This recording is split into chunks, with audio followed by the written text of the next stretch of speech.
ધોરણ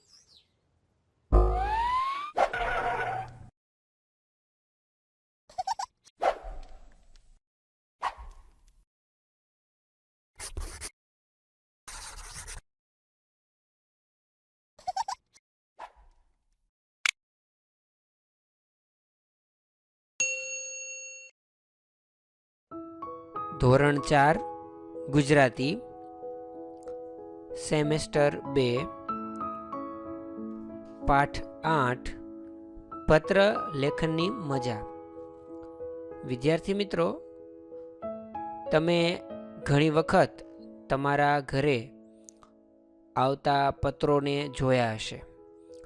હવે આવા પત્રો તમારા ઘરે આવ્યા હશે તો તમે શું આ પત્ર જોઈને કહી શકો કે એ પત્ર કોણે મોકલેલો હશે? અથવા આ પત્ર છે એમાં મોકલનારનું નામ એ કઈ જગ્યાએ છે અને તમારા ઘરનું સરનામું એ કઈ જગ્યાએ છે, એ તમે આ પત્રને જોઈને કહી શકો ખરા? વળી આ પત્રની વિશેષતા કઈ કઈ હોય છે, કઈ બાબતનું ધ્યાન રાખવાનું હોય છે, એ બધી જ વાત આપણે આ પાઠની અંદર શીખવાના છીએ. વાત કરીએ સરસ મજાની એક શાળાની.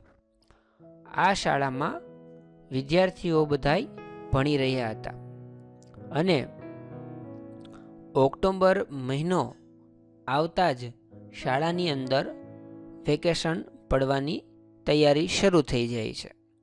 વેકેશનની અંદર વિદ્યાર્થીઓ પોતપોતાના ઘરે રહેતા હોય છે અને શિક્ષકો પણ એ પોતે પોતાના ઘરે જતા રહે છે.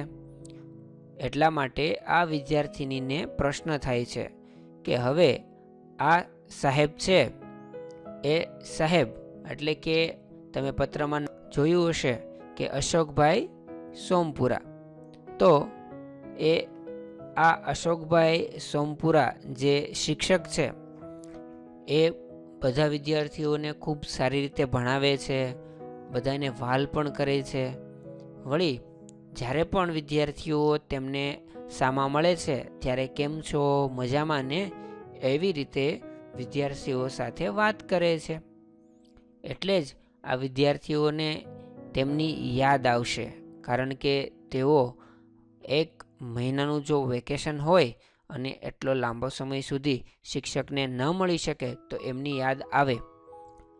તો આ વિદ્યાર્થિનીએ સાહેબને કહ્યું કે સાહેબ, તમને અમે બહુ યાદ કરીશું, તો તમે અમને પત્ર લખતા શીખવાડશો? સોમપુરા સાહેબ છે એમણે વિદ્યાર્થીઓને કહ્યું કે એક કામ કરો, હું તમને પત્ર લખીશ. વિદ્યાર્થિનીઓએ જવાબ આપ્યો કે તમે અમને પત્ર લખવાના હો તો અમને કેવી રીતે ખબર પડશે કે પત્ર કેવી રીતે લખાય? ત્યારે સોમપુરા સાહેબે કહ્યું કે તમે પત્ર વાંચશો એટલે તમને બધું સમજાઈ જશે. અને આવી રીતે શિક્ષક અને વિદ્યાર્થી છે એ વેકેશનમાં જાય છે અને અહીંયાથી છૂટા પડે છે, એટલે કે શાળાએથી એ છૂટા પડે છે. ત્યાર પછી આતુરતાપૂર્વક બધા વિદ્યાર્થીઓ સાહેબના પત્રની રાહ જુએ છે અને એક દિવસ સાહેબનો પત્ર આવે છે. વિદ્યાર્થી મિત્રો, અહીંયા તમે ઉપર પત્રની અંદર અહીંયા જે જમણી બાજુ તમને જે દેખાય છે એ અશોકભાઈ સોમપુરા કે જેમણે પત્ર લખેલો છે એમનું સરનામું છે. એટલે હવે તમે સમજાઈ જશે કે પત્ર લખનારનું સરનામું છે એ પત્રની જમણી સાઈડ ઉપર હોય છે. એટલે કે અહીંયા તમે જોઈ શકો છો કે અશોકભાઈ બી સોમપુરા, બી 26, અંબિકા સોસાયટી, વીરનગર, જિલ્લો વડોદરા, અને જે તારીખે પત્ર લખ્યો હોય એ તારીખ પણ સરનામાની નીચે લખવામાં આવે છે. પ્રિય બાળકો, તમે બધા મજામાં હશો. હું પણ મારા પરિવાર સાથે ખુશખુશાલ છું. દિવાળીની રજાઓમાં ખાવા પીવાની અને રમવા ફરવાની બધાને મજા પડી ગઈ હશે, ખરું ને? મને પણ તમારી બહુ યાદ આવે છે. તમે બધા મને પૂછતા હતા ને કે પત્ર કેવી રીતે લખાય. જુઓ, પત્ર લખનારે પોતાના નામ, સરનામું તથા તારીખ પત્રના મથાળે જમણી બાજુએ લખવા. એટલે અહીંયા તમે જોઈ શકો છો કે પત્રના મથાળે જમણી બાજુએ એમનું નામ, સરનામું અને તારીખ આ લખવામાં આવે છે. આપણે જેમને પત્ર લખતા હોઈએ તેમને યોગ્ય સંબોધન કરવું. આપણાથી મોટા હોય તો પૂજ્ય કે આદરણીય એવું સંબોધન કરવું.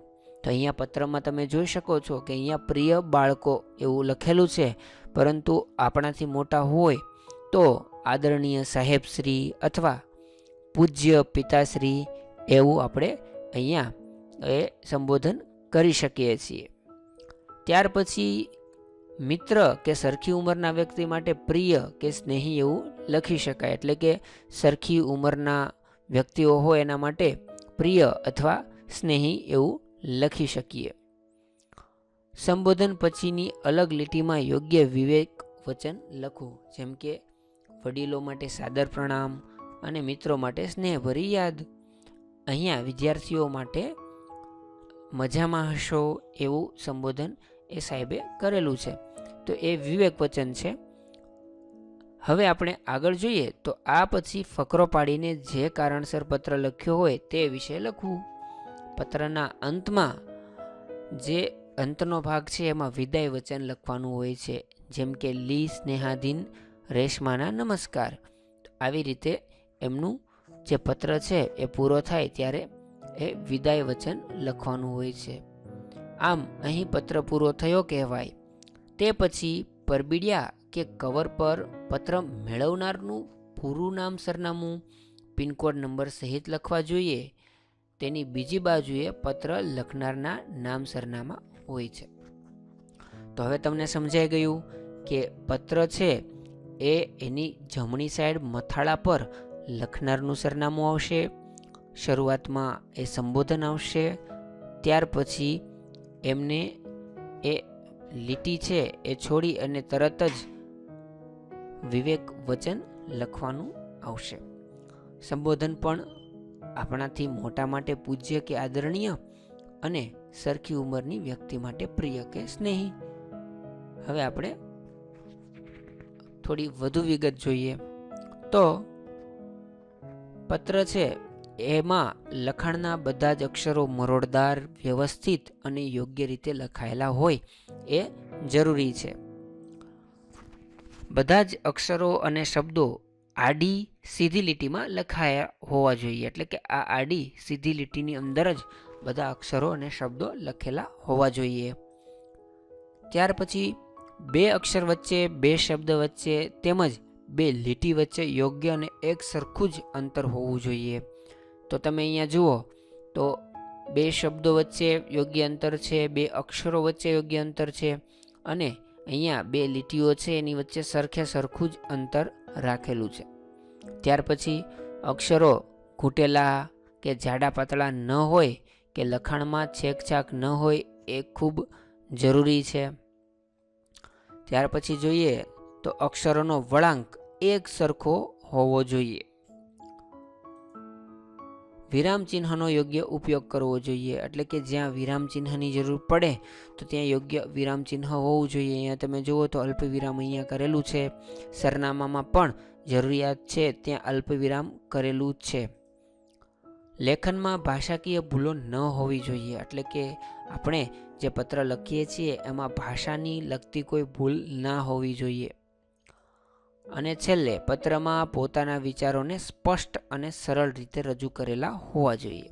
તો વિદ્યાર્થી મિત્રો, પત્ર જે હેતુ માટે લખાયેલો છે એ હેતુ સ્પષ્ટ હોવું જરૂરી છે. એટલે કે સામાવાળા જે વાંચનાર છે એને તમે પત્ર શા માટે લખ્યો છે એ સમજાઈ જાય એવો પત્ર લખેલો હોવો જોઈએ.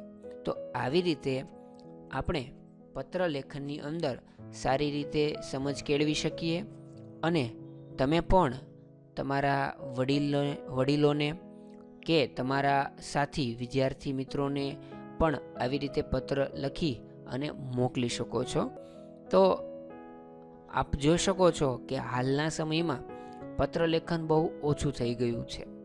આપણે મોટાભાગે મોબાઈલ કે વોટ્સઅપ દ્વારા આપણા સ્નેહી અને સગા સંબંધીઓને નવા વર્ષે કે કોઈ સારા નરસા પ્રસંગે આપણે એમને મેસેજ કરતા હોઈએ છીએ, તો જેના લીધે પત્રલેખન છે એ સાવ વિસરાઈ ગયું છે.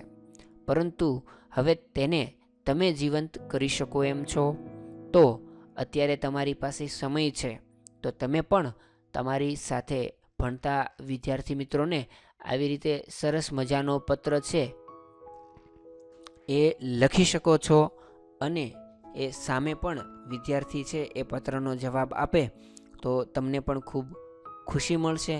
તો ખાસ તમને સર્વેની વિનંતી છે કે આ સમયનો સદુપયોગ કરી અને આજે જ તમે એક કામ કરશો કે પત્ર લખી અને તમારા સગા સ્નેહી ભાઈ કે કોઈ મામા છે, કાકા છે, એમને મોકલશો, અથવા તમારી સાથે ભણતા મિત્રને પણ તમે કોઈ પ્રસંગના અનુસંધાને એ પત્ર લેખન કરી શકો છો.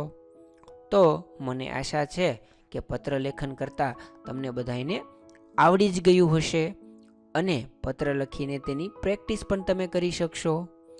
તો આપ સર્વે વિદ્યાર્થી મિત્રોને પત્ર લેખન માટે બેસ્ટ ઓફ લક.